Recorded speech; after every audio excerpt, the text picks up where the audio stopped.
Think hot hatches, and it's the likes of the Volkswagen Golf GTI and the Ford Focus ST that probably spring to mind first.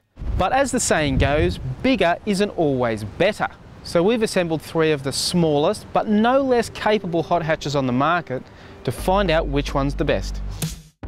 We've assembled the new Volkswagen Polo GTI, the Peugeot 208 GTI, and the former drive car of the year contender, the Ford Fiesta ST.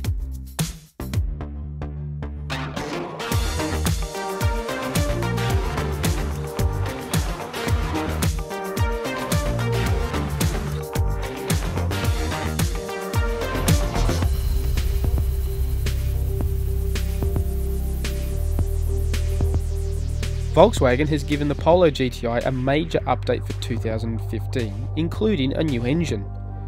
Gone is the turbo and supercharged 1.4 litre, and in its place a larger turbocharged 1.8 litre 4-cylinder.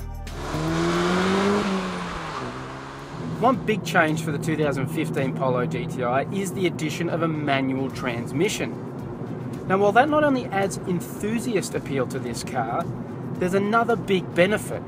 And that's another 70 Newton meters of torque from the engine that you don't get with the DSG model. So in this form, if you're willing to shift yourself, you get 320 Newton meters instead of 250.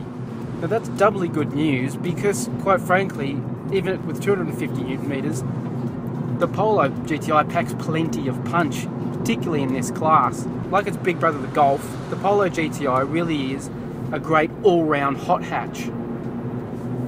That is, it's great to drive every day. It's got quite a comfortable interior and quite a comfortable ride, all things considered. But get it out on some twisty roads, and it really is a hot hatch. Like, it feels genuinely quick. All that torque from the engine makes tearing in and out of corners a breeze, because there's just so much torque to pull you out. This thing really rockets away.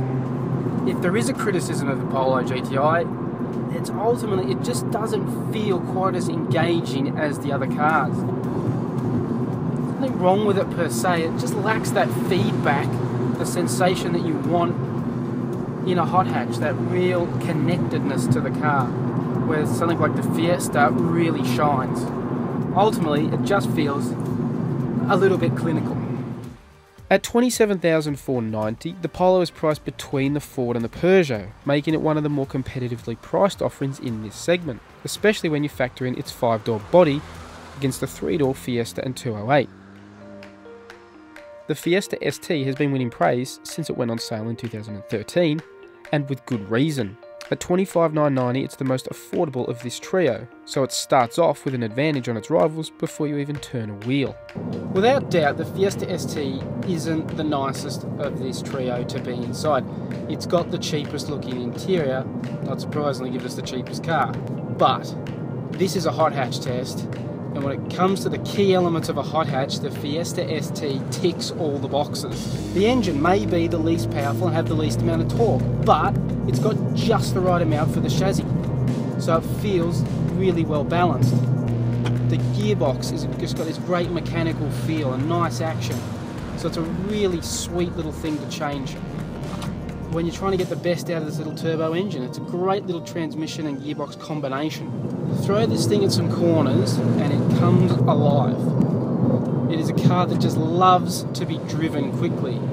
What makes it so special is it's just so engaging. There's such a linear feel between all the controls and you as the driver. The steering is about as good as it gets in a hot hatch. Ultimately, what I'm really impressed with the Fiesta is just how fun it is to drive and how much fun the car seems to have. It seems to encourage you to keep going faster and enjoy yourself more, which is just what you want in a hot hatch. The Peugeot 208 GTI may be one of the more underrated baby hot hatches. It doesn't get the attention of the Polo or the Fiesta or even the Renault Clio, but it can hold its own against all of them.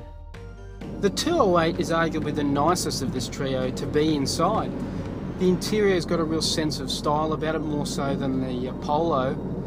It's got some nice luxury touches, the leather, and there's some cool materials here, like this shiny plastic that fades from red to black, which gives it a bit of a more upmarket feel than the other cars. But it's not style over substance. This is a hot hatch. And while it may struggle to live up to the legend of the 205 GTI, it still is a pretty good thing. In fact, it's got the most power of these three cars, 147 kilowatts. Although it does lag behind the Volkswagen when it comes to pure torque. On these twisty roads, it really does feel quite at home. The engine is really punchy out here, so it has no trouble pulling the car out of the corners. The brakes feel nice and strong, and the steering, particularly with this little wheel, feels really sharp and direct. If there is a negative, it's the ride is a little bit firm. The suspension tends to pick up even the smaller bumps, and it can jar a bit. Overall though, it is a really fun car to drive. A great blend of grunt and grip, which is just what you want in a hot hatch. And yet another example of the French knowing what to do when it comes to building fast little cars. But the biggest mark against the 208 GTI is its price. At $30,990, it is comfortably the most expensive of this group. In the battle of cheap thrills, we have assembled three worthy contenders, but there can be only one winner, and it comes down to two letters: ST. The Fiesta may not be the flashiest inside, but its blend of driving engagement and value make it the pick for those who want big excitement in a small package.